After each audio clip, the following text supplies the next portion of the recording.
अंत भला तो सब भला। रोली की शादी उसके माँ बाप एक आलसी लड़के से करा देते हैं।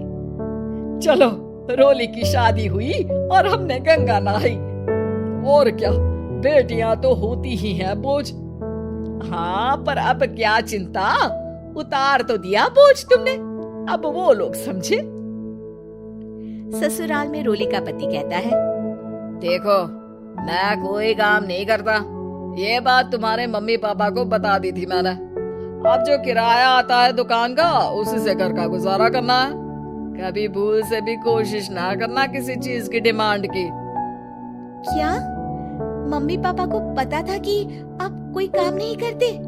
और क्या, बड़ा अच्छे से पता था। उन लोगों को तो तुम बोझ लगती थी, बोल रहे थे कि बस शादी कर लो और कोई मतलब नहीं है। रोली को ये सुनकर बहुत गुस्सा आता है, लेकिन करती भी तो क्या, क्योंकि वो जानती थी कि उसके माता पिता ऐसे ही हैं। जैसे तैसे रोली दिन काट रही थी। रोली को एक प्यारी सी बेटी होती है। धीरे धीरे वो बड़ी होती है और उसके साथ उसकी जरूरतें भी बढ़ती जाती है। सुनिए जी, अब तो सिमी बड़ी हो रही है, उसका स्कूल में दाखिला कराना है। मैंने अब तक तो जैसे तैसे समय काट लिया, लेकिन मैं बच्ची की परवरिश में कोई कमी नहीं रखूंगी। अरे क्या है यार, तो लगता है कोई ना कोई काम ढूंढना ही पड़ेगा। अब पति रोज काम की तलाश में जाता और बिना किसी काम के वापस आ जाता। रोली समझ जाती है कि पति के अंदर अब काम करने की क्षमता नहीं है। वो बेटी को उच्च शिक्षा देने के लिए कुछ करना चाहती थी, लेकिन करती तो क्या करती। एक दिन रोली की सहेली कहती है, रोली, मेरी कोई औलाद नहीं है। अगर तू मेरी औलाद को जन्म दे तो मैं तुझे तेरे मुंह मांगे पैसे दूंगी। अरे, तेरी औलाद को मैं कैसे जन्म दे सकती हूँ? सरोगेसी से बच्चा मेरा और वैभव का ही होगा, लेकिन कोख तेरी होगी। ये संभव है रोली। रोली कुछ सोचकर कहती है, मुझे मंजूर है, लेकिन मैं इसका 2 लाख रुपया लूंगी। अरे कोई बात नहीं, मुझे मंजूर है। रोली खुश हो जाती है कि एक बच्चा पैदा करने का उसे 2 लाख रुपया मिलेगा। वो घर आकर पति को बताती है, वो भी खुश हो जाता है। अब क्या था, डॉक्टर के पास जाकर सहेली का बच्चा रोली की कोख में पलने लगता है। मुझे 20,000 चाहिए मेरे बेटी के एडमिशन के लिए। हाँ हाँ ठीक है, मैं उसके एडमिशन से लेकर सारे खर्चे उसके अकाउंट में डाल रही हूँ। रोली की बेटी का एडमिशन हो जाता है। रोली को लगता है कि वो अब सब कुछ ठीक कर देगी। दिन और महीने आगे बढ़ते हैं। अब एक दिन, एक बात कहूँ जी, काश इस बच्चे को मैं रख पाती। मैं अब इससे काफी जुड़ गई हूँ। अरे यार, पता नहीं किसका बच्चा है, अपने पास है ना अपनी मुन्नी। हाँ, लेकिन अब मैं भी इस बच्चे से जुड़ाव फील करने लगी हूँ, लेकिन मैं ये जानती हूँ कि ये मेरा बच्चा नहीं है। दोनों की जिंदगी ठीक चल रही थी, लेकिन कहते ना कि सुख का पल ज्यादा लंबा नहीं होता। एक दिन रोली की सहेली का फोन आता है। रोली, मुझे अब ये बच्चा नहीं चाहिए, मैं अपने पति को छोड़ रही हूँ। अरे लेकिन मुझे पैसों की जरूरत है, बच्चा तुम्हारा है, मैं क्या करूँगी? सहेली बिना कुछ बोले फोन काट देती है, फोन स्विच ऑफ कर देती है। लेकिन रोली के जीवन का तूफान यही नहीं रुकता। रोली, मैं इतना भार नहीं उठा सकता। आज पढ़ाई का पैसा मांग रही हो, कल को शादी, कॉलेज और पता नहीं क्या क्या। मैं तुम्हें छोड़ रहा हूँ, अपनी बच्ची उठाओ और निकलो इस घर से। अरे पर मैं कर तो रही हूँ ना बच्चे के लिए काम, आप आराम से रहिए ना। क्या काम कर रही हो? देख रहा हूँ मैं। ये छोटा शहर है, यहाँ लोगों को बात बनाते वक्त नहीं लगता। तो मैं क्या करूँ? ज्यादा पढ़ी लिखी नहीं हूँ, कैसे घर के खर्चे चलाऊं? और आप तो काम करना ही नहीं चाहते। हाँ, ना चाहता हूँ और ना ही करूँगा। रोली को पति की बात पर काफी गुस्सा आ जाता है।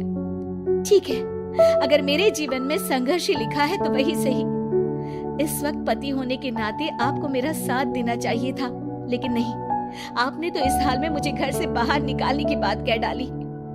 देखो, ये सारी फालतू की बातों के लिए वक्त नहीं है मेरे पास। रोली, जिसकी कोख में किसी और का बच्चा था और साथ छोटी सी बेटी, पति का घर छोड़कर रास्ते पर आ जाती है। रोली के पास मायके के सिवा दूसरा कोई रास्ता नहीं होता। अरे रोली कैसी है? कितने दिनों के लिए आई है? हमेशा के लिए माँ। वो माँ को सारी बात बता देती है।